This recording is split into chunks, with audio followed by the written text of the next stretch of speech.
اعوذ باللہ من الشیطان الرجیم بسم اللہ الرحمن الرحیم۔ السلام علیکم اسٹوڈنٹس، امید ہے آپ سب خیریت سے ہوں گے۔ اللہ تعالیٰ آپ سب کو اپنے حفظ و امان میں رکھے۔ میں یہاں موجود ہوں کلاس 6 کی اردو کی ٹیکسٹ بک کے ساتھ۔ بڑھتے ہیں اپنے اگلے چیپٹر کی طرف۔ ہمارا چیپٹر ہے یوم دفاع۔ اس چیپٹر کو پڑھنے کے بعد آپ لوگ اس قابل ہو جائیں گے کہ یوم دفاع کے مفہوم اور پس منظر سے متعارف ہو سکیں اور یوم دفاع کی اہمیت جان سکیں۔ سب سے پہلے ہیں ہمارے پاس خاص الفاظ: جری، بہادر، سرمستی، بے خودی، جوگ در جوگ، گروہ کے گروہ، نیست و نابود، تباہ و برباد، سکہ بٹھانا، روب قائم کرنا، امثال، اس سال، امنگ، جوش۔ چیپٹر شروع کرنے سے پہلے سب سے پہلے ہمیں یوم دفاع کا پس منظر جاننا ہوگا کہ یوم دفاع کیوں منایا جاتا ہے۔ تو شروع کرتے ہیں اپنا چیپٹر۔ ہر سال یوم دفاع 6 ستمبر کو منایا جاتا ہے۔ کیوں کہ ستمبر 1965 کی ایک رات میں ہندوستان نے پاکستان پر حملہ کر دیا تھا، لیکن پاکستان کی بہادر فوج نے دشمن کا مقابلہ کیا اور ان کے چھکے چھڑا دیے، ان کے ہوش اڑا دیے۔ بھارت کی فوج نے یہ سمجھا تھا کہ پاکستانی فوج جو ہے وہ سو رہی ہوگی اور ہم لوگ پاکستان کے شہر لاہور پر قبضہ کر لیں گے، لیکن ہمارے بہادر فوجیوں نے ان کو یہ موقع نہیں دیا۔ 17 روز تک یہ جنگ جاری رہی اور اسی دوران جو ہے ہندوستان کا جنگ کرنے کا جو جوش تھا وہ بالکل ٹھنڈا ہو گیا اور انہوں نے گڑ گڑا کر اقوام متحدہ میں درخواست کی کہ جنگ جو ہے وہ بند کی جائے۔ یوم دفاع پاکستانی فوج کے اس کارنامے کی یاد میں ہر سال منایا جاتا ہے۔ یوم دفاع کی ایک تقریب ہر سال لاہور کے فورٹریس اسٹیڈیم میں منعقد ہوتی ہے اور ہمارے اسکول کی ایک جماعت ہر سال اس تقریب کو دیکھنے کے لیے بھجوائی جاتی ہے۔ اس سال ہماری جماعت کی باری تھی، تو جماعت کی ساری لڑکیاں جو ہیں وہ ٹیچر کے ساتھ اسٹیڈیم میں پہنچی۔ لاؤڈ سپیکر پر قومی ترانے گونج رہے تھے اور ہر طرف رنگوں کی بہار آئی ہوئی تھی، یعنی کہ اسٹیڈیم کو خوبصورت رنگوں سے سجایا گیا تھا۔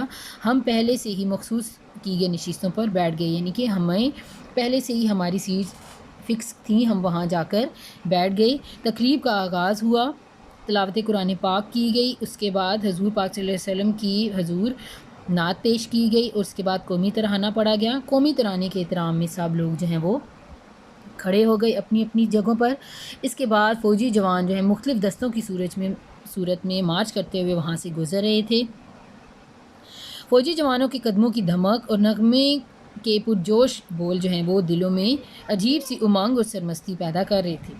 مارچ پاسٹ کے بعد فوجی جیپیں جو ہیں میدان میں آئیں۔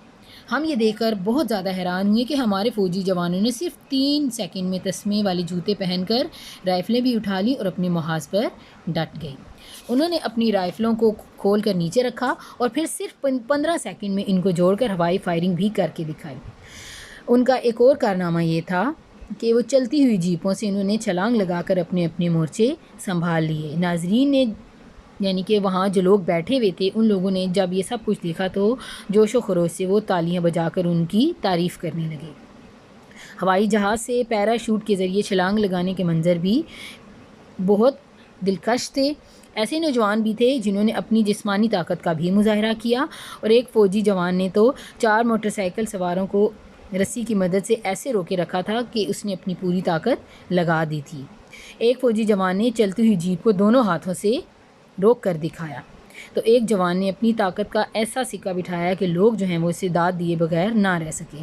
اس نے 2 جیپوں کو اس طرح روک کر رکھا کہ دونوں کے منہ جو ہیں وہ مخالف سمت میں تھے اور جوان نے ایک جیپ کے ساتھ اپنی کمر لگائی اور دوسری جیپ کے ساتھ اپنے پاؤں ٹکا لیے۔ جب سیٹی بجی تو ڈرائیور نے ایک ساتھ دونوں جیپوں کو دھکیلنا شروع کیا، مگر جو ہے وہ اس جوان کے پاؤں ذرا بھی اپنی جگہ سے نہیں ہلے۔ دونوں جیپیں اپنی جگہ کھڑی اپنے پہیوں کو گھماتی رہیں، لیکن اس جوان کے جسم میں بالکل بھی خم نہیں آیا۔